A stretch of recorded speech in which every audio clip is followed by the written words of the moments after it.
ভাই দেখেন তো ভাই ফ্যানটা ঠিক করা যায় নাকি? এ রাব্বি, এই একটা ফ্যান তুমি কয়বার ঠিক করবা কও তো? একটা নতুন ফ্যান কিনলেই তো পারো। ভাই গরিব হয়ে জন্ম নেওয়ার কি যে জ্বালা এটা আপনি বুঝবেন না ভাই। দেখেন ভাই ঠিক করা যায় নাকি? রাব্বি, ঠিক করন যাইবো তো 500 টাকা লাগবে আর কি। 500 টাকা লাগবে ভাই? হ্যাঁ রাব্বি। একটু কমাই সময় রাখুন যায় না? রাব্বি, কম রাখমু কেমনে কও?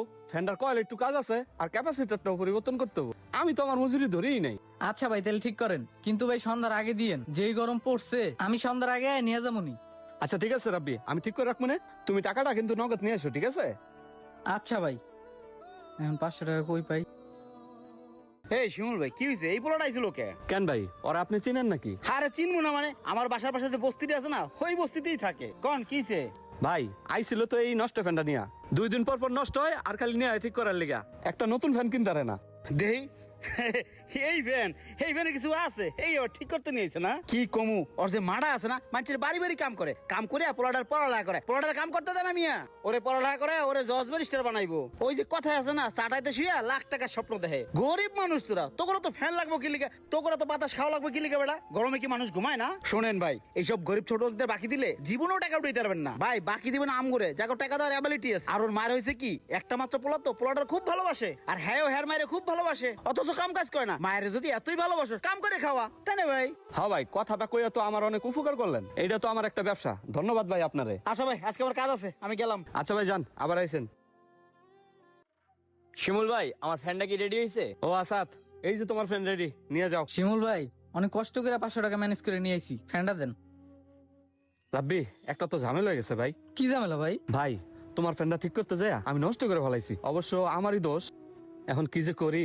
এটা কোনো কথা কইলেন ভাই? আমার মাটা 1 সপ্তাহ ধরে অসুস্থ, হাড়ের রুগী। হ্যাঁ ফ্যানের বাতাস ছাড়া ঘুমাইতেই পারে না, গরমে ঘামে একদম ভিজা যায়। কালকে ফ্যানটা নষ্ট হয়েছে, সারা রাত উঠা বসে রয়েছে, আমি মাথার কাছে বয়ে বয়ে বাতাস করছি। আচ্ছা বুঝছি, তুমি যদি কিছু মনে না করো, এই ফ্যানটা আমার বাসার জন্য আনছিলাম, নতুন ফ্যান। নাও তোমার বাসায় নিয়ে লাগাও। ভাই এটা তো নতুন ফ্যান, অনেক দামি। আমি স্টুডেন্ট মানুষ ভাই, আমি এত টাকা দিতে পারবো না ভাই। ওই মিয়া, টাকার কথা কইছে কেটা তোমারে? টাকা পয়সার হিসাব পরে বুঝবো না। যেই গরম পড়ছে আগে ফ্যানটা নিয়ে বাসায় লাগাও। কি কন ভাই, নিয়ে যাবো? আরে হ্যাঁ, নিয়ে যাও। আমার মারা ভাই আজকে রাইতে শান্তি মতো ঘুমাইতে পারবো। ধন্যবাদ ভাই, আপনি অনেক ভালো মানুষ। আসি ভাই, আপনার জন্য দোয়া রইলো। আচ্ছা যাও।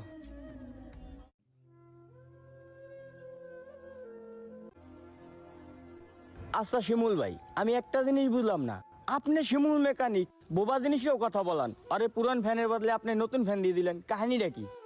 শোনো আসাদ, সবকিছুতে এত কাহিনী খুঁজতে নাই। আমি ওই নতুন ফ্যানটা আমি ওর ইচ্ছে করে দিচ্ছি।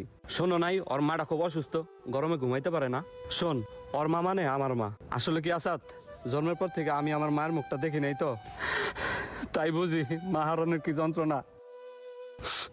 ভাই যাও, তোমার ফ্যানটা নিয়ে যাও। সত্যি ভাই, আপনি গ্রেট, আপনাকে স্যালুট ভাই। যাই ভাই। আচ্ছা যাও।